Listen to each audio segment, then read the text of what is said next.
50 years ago, two engineers had the dream of turning a bulky, luxury sedan into a race car.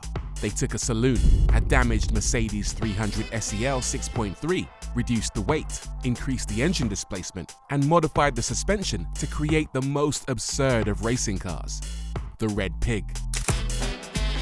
That effort by Hans-Werner Aufrecht and Erhard Melcher from the town of Grossepack started an automotive institution, effectively creating the first ever AMG.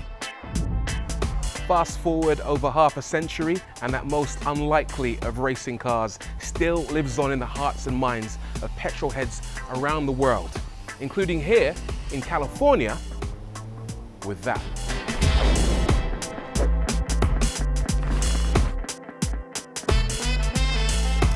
This is a quite extraordinary modern reimagining of the Red Pig by S-Klub, a coach design studio based in Southern California.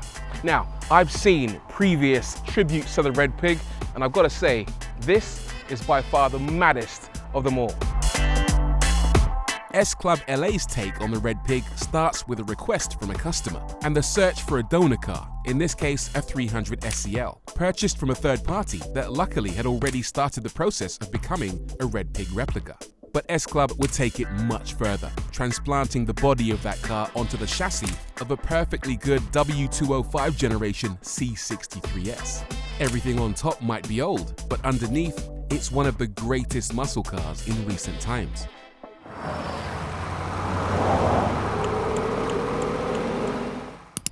What I love about this interpretation is that S-Klub haven't tried to be 100% faithful to the original. They've added their own flair with tremendous results. Cast your mind back to the original Red Pig, where the front end looked quite barren and sparse. But what S-Klub have done is they've added this custom front splitter with these aluminium support rods that just bring the front end to life.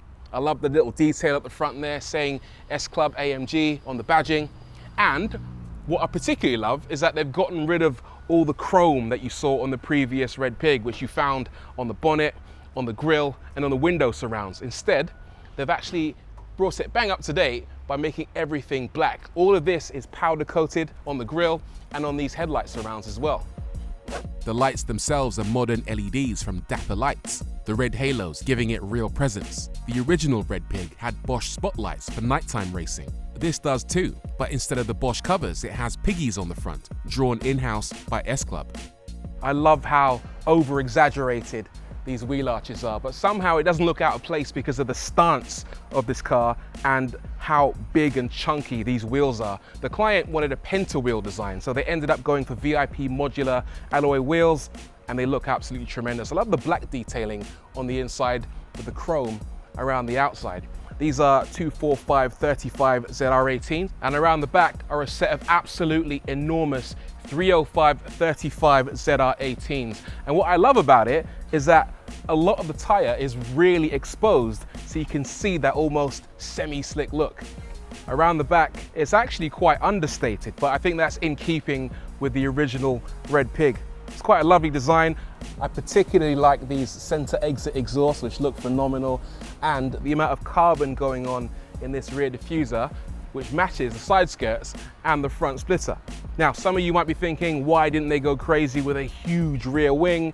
But I think what they've done actually is quite in keeping with the OG Red Pig, but they have added a little subtle ducktail spoiler at the rear just to give it that little bit of extra oomph. Inside this Red Pig is just as striking as the exterior, but for completely different reasons. I love the contrast between old and new. On the outside, you've got this late 60s car, but then you sit inside and the cabin is a 21st century marvel. It reminds you that they have kept all the gubbins, the heart and soul of the C63. So look at this. This is a real giveaway as to how hard they've worked to merge those two worlds. Right here, the door controls are off the C63 and they actually work. All the electronics are connected to the physical switches from the C63. That's really cool. The windows work and the infotainment system works. Everything is really tightly integrated. The seats are fascinating as well. These come from the C63 and they're trimmed and reskinned in different colors. Red for the passenger, black for the driver, and then you got this fascinating steering wheel, which looks like the steering wheel from the Mercedes hypercar, the AMG 1. It's a strange shape, but it feels surprisingly good in the hands.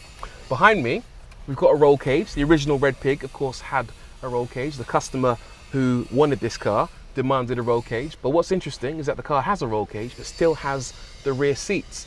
It's a really cool cabin, and the main reason for that is this fascinating contrast between old and new.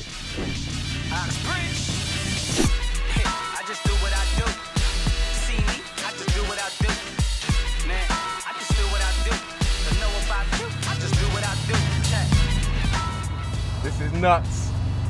I think there's something just inherently cool about driving a Red Pig through California, because this place is like Mecca when it comes to cars that stand out. Everywhere you look, there's something incredible around every turn. But trust me, there's not a lot cooler than this thing. First impressions? Oh, as I open it up, it's a C63S dressed up as a Red Pig. That's the best way I can describe it. And it's super cool. And it doesn't feel like some weird Frankenstein car either. It feels really tight. Everything feels bolted down nicely. The chassis and the body feel like they were made for each other. It doesn't feel like there's any kind of disconnect between the two. S-Klub have done a really good job. The steering wheel's mad.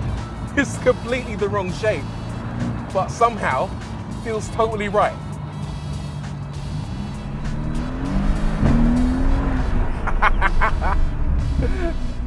That's brilliant. Oh, the pops and bangs. I love that. So the original engine philosophy in this car is quite interesting. Mercedes made a bunch of different limousines back in the day. They had the big dog, very stately 600, which had a V8 engine. They had the slightly more affordable 300 SEL, which had a 6-cylinder engine. But then someone had the bright idea to swap out the big V8 from the 600 into the 300 SEL. That became the 300 SEL 6.3, which served as the basis for the Red Pig. But for the racing car, the engine was bored out further from 6.3 to 6.8 litres. They added high-precision camshafts with reinforced rocker arms, lighter conrods, bigger intake valves, redesigned combustion chambers, a racing exhaust and more, taking power from that iconic M100 engine from around 250 horsepower to around 420. But that M100 is gone. And you know what? I don't think we should mourn that, because it's an old engine. It's like 50 years old, which means it's not an engine you can rely on to go for a daily drive with. You're gonna have problems with it. And also, it wasn't the most powerful thing in the world. The 4-litre bi-turbo that you find in the C63S is a much more livable engine, much more tractable, much more reliable, and much more powerful. In the S version, it makes over 500 horsepower. And it's powerful enough to do 0 to 62 in 3.9 seconds. And flat out, you're touching 180 miles an hour.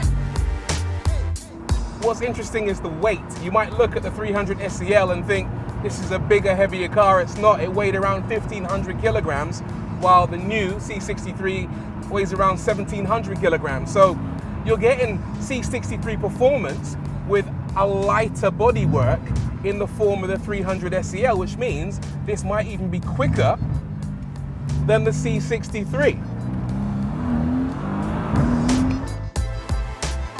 One of the best parts, the suspension. It's comfy, dailyable. Although that front splitter is extraordinarily long and low, so you'll need to take avoiding action from potholes and speed bumps.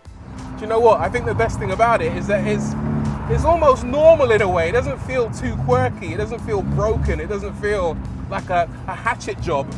If this car used the original engine and the original transmission, you'd probably have to drive it so carefully. You'd probably have to worry constantly about something breaking. But with this, you can just beat on it. You can just go to town and enjoy the thing. Some people might look at this and think it's sacrilegious, that you shouldn't ruin the memory of the Red Pig, the original AMG. I'm not one of those people, man. I feel like the Red Pig should be celebrated as much as possible. It doesn't exist anymore. It's lost to history.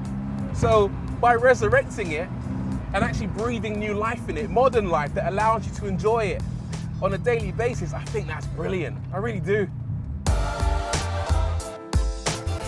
So, old meets new in the most spectacular way I've seen in recent times. One of the coolest cars of yesteryear and the beginnings of AMG married happily to the powertrain of one of the coolest AMGs of recent times, and arguably one of the last cars that truly embodied the petrolhead's definition of what AMG stands for. This might not be for everyone, but there's no debating that it's something spectacular to behold.